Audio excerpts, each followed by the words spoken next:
हाँ बेटा, good morning बेटा। इसके बाद जो है हमारे पास देखो, पहले मैंने आपको law of conservation linear momentum भेज दिया। अब इसके बाद है derivation of law of conservation of linear momentum. ठीक है, तो इसके लिए डेरिवेशन के लिए हमने क्या प्रूव करना है? हमने ये प्रूव करना है कि total linear momentum before collision is equal to total linear momentum after collision. So let us consider we have a system of two particles A and V of their masses small m1 and small m2.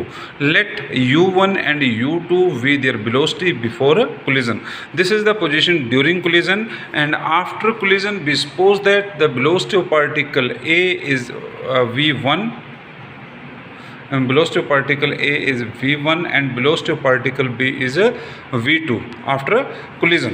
Now the linear momentum of particle A is m1 u1, linear momentum of particle B is m2 u2, linear momentum of particle A after collision is m1 b1 and linear momentum of particle B after collision is m2 v2.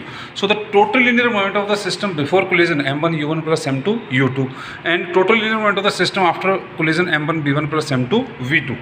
हमने ये चीज़ लिखी है, the total linear momentum of the system before collision, total ये LM linear momentum है बेटा, linear momentum of the system after collision.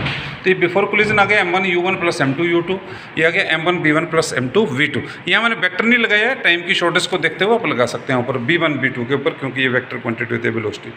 अब क्योंकि हमने इम्पल्स भी यहाँ यूज़ करना है, तो change in linear momentum after collision of particle A, ये बॉडी ए, तो ये क्या जाएगा m1 b1 minus m1 u1। ये बड़े ध्यान से देखना है इस चीज़ को।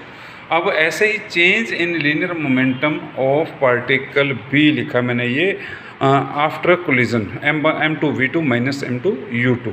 ठीक है बेटा, अब यहाँ हम ये मान के चलें कि let F A B is the force on particle A due to B and F B A is the force on particle B due to A. If delta t is the time for collision, जो time जितने time में collision हुई है, then by the definition of impulse. Impulse की जब हमने definition use किया, आपको पता है क्या होता है impulse? Impulse is equal to change in linear momentum, और इम्पल्स इज इक्वल होता है average force into time interval. So F A B into delta T is equal to impulse, this is also impulse. So F A B into delta T is equal to m1 b1 minus m1 u1। Similarly, so from this पहले हम ये कर लेते हैं, F A B is equal to m1 b1 minus m1 u1 over delta T. Similarly हम ये ले सकते हैं कि F B A is equal to for particle B, F B is equal to m2 v2 minus m2 u2 over delta T. This is equation number 4th। Now, as we know that by Newton third law of motion, to every reaction there is an equal and opposite reaction, or in other words FAB is equal to minus FVA। यहाँ भी vector लगा देंगे, और अगर एक के ऊपर लगाया तो दूसरी तरफ भी लगाना।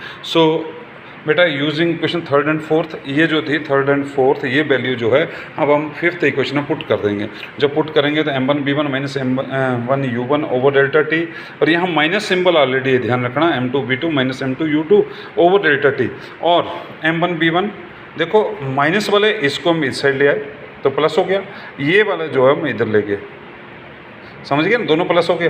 फिर u वाली टर्म जो इस साइड कर दी, b वाली इस साइड कर दी। So the total linear momentum before collision is equal to total linear momentum after collision. तो इस ढंग से हम derivation of law of conservation linear momentum कर सकते हैं। बाकी शाम को गूगल मीट में फिर हम डिस्कस करेंगे। अगर फिर भी कोई दिक्कत हो तो कोई बच्चा मुझे फ़ोन करके व्हाट्सएप में मैसेज भेज के पूछ सकता है। ओके।